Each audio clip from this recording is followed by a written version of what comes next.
So let me ask you, how did you start into this? What were you an athlete yourself, or were you what was it that piqued your interest into amino acids? Was it something medical that happened that you were like, well, this is where I'm going to Well, go yeah, down? I mean, I have been an athlete. I've completed over 60 marathons under 2 hours 30 minutes. So I've run all my life, and obviously happy to try to find something to promote that. But Wait. Let's go specific. back. Wait. We can't just brush over that on this show. This show's called the Workout of the Day cast. Okay. Did you say 60 all under 230? Yeah, I finished about 64 marathons, but 60 of them were under 230. Yeah. I started running. I played basketball at Cal in the days in college and ran on the track team. And then after I retired from basketball, I was looking for something to do, and I was in Santa Barbara, and that at that time, that was back in the late '60s. Santa Barbara was the center for the Olympic training for track and field, and I got in with some guys that were distance runners, and I started doing distance training, and then realized that to really do enough training to get in the kind of shape I'd like to be in, that I couldn't just work all day and then go home and do a workout on a regular basis. So I started running to and from work, which I did for probably 30 years of running to and from work. And when I moved to Boston, after I was finished at the graduate school and started a job at Harvard, I took a pin and a string on a map of the Boston area and kind of did a circle of where it was 10 miles from where I worked, because I wanted to run 10 miles to work and 10 miles from home from work, and found a place that was, I could afford. Was, the further caveat there is just starting a job, but there was 10 miles from work, so that I fundamentally ran to and from work every day and maintained that up till, only a matter of a few years ago. So that's how I got a lot of my training in, was logging it. I put my work clothes in a pack on my back and took off for work. So there was always a time in the morning that I had to take off to get to work, and then there was always a time at the evening where I'd rather run than stay at work any longer. So that took the mental factor out of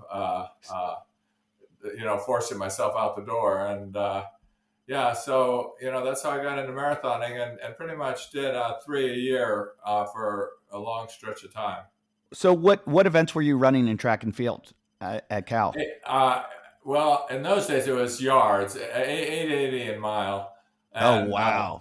so Middle distance. it was hard because I played basketball, so we'd come out to the track season. Everyone had months of background work, and I had, the basketball training really wasn't very well suited for track. So I really liked it, but I really wasn't good enough to focus on it as a hobby, so to speak, after leaving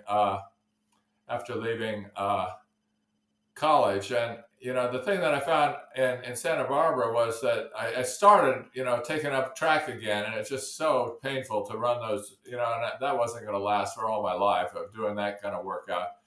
And that's where I first started the slower running for a longer distance, and found that that was well suited for being able to still. You were what? You were probably right before the Prefontaine years, correct? Yeah. Yeah. Yeah. And I ran my first marathon in about 1970. So 1972 is when Frank Shorter won the Olympic marathon. And then 76 was when Prefontaine was really at his peak. Right. So back then, when you were running the mile, when would Bannister break the 4-minute mile? That was 1940. That was in the 40s or 50, 58? Yeah, 57. Yeah. 57. Yeah. So what were you running your mile in back then? Well, my better event was the half mile. My best time was 1:51 into the half mile. which Wow. was pretty Wow. good. It was good for high school, but at Cal, they at the time I was there, they had a lot of great middle distance runners, and in fact, it set the world record in the mile relay.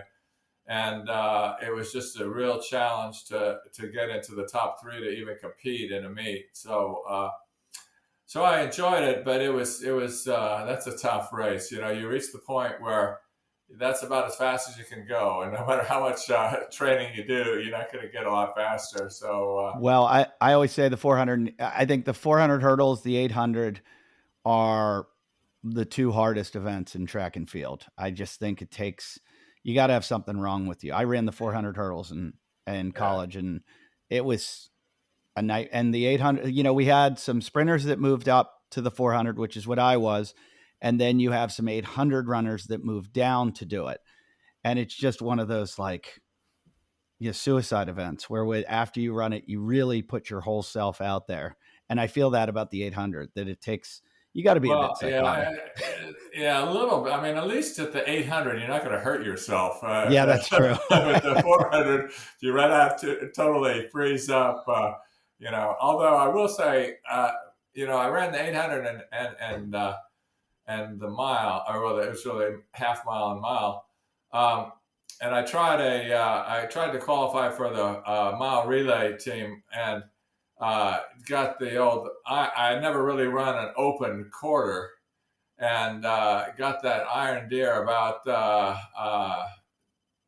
100 yards or 50 yards from the finish. Right, just my upper body was going faster than my legs, and you could have offered me $1 million, and then finally just a total fate splat at the end of the race. So, and we didn't have artificial turf in those tracks. There was You had just the gravel. tracks. Yeah. Yeah. So, With the big yeah, spikes. Yeah. The yeah. inch long spikes.